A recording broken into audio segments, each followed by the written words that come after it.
Ok, ahora voy a proceder a explicar lo que sería el lenguaje formal. Estamos hablando de Éxodo 14, ¿sí? El tópico de Éxodo 14 es en sí el cruce del pueblo de Israel por el Mar Rojo. El capítulo anterior, el contexto anterior nos está hablando de que el pueblo ya había salido de Egipto, pero ellos iban a pasar, o sea, estaban acercándose hacia el sitio donde estaban ubicados los filisteos, a territorio filisteo.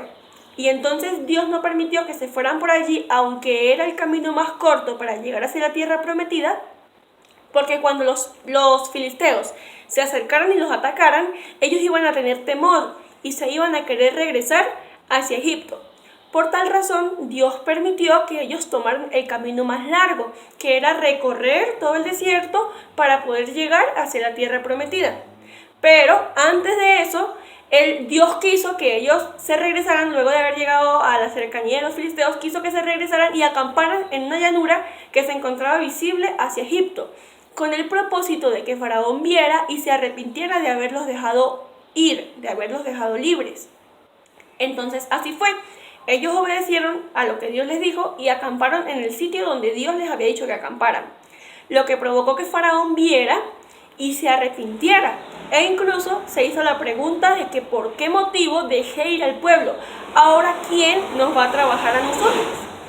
Porque los israelitas eran esclavos en esa tierra.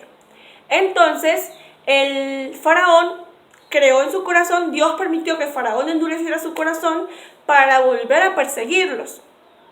Entonces, ese evento aconteció de noche, ¿sí? El faraón fue con sus caballos, con sus carros, con su gente a perseguir a Israel.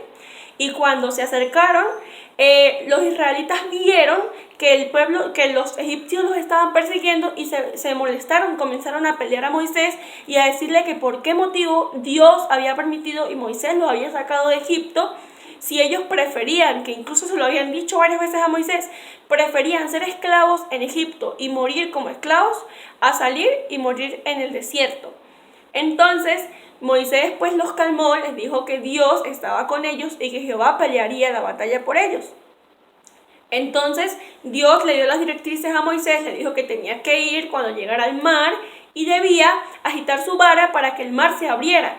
Así fue, Dios envió un viento que provocó que el mar se abriera en dos y la gente de Israel pudiera pasar. Como el evento se realizó de noche, el pueblo se encontraba en completa oscuridad, pero Dios tenía para Israel una columna de fuego que los iba a alumbrar y el ángel de Dios estaba con ellos.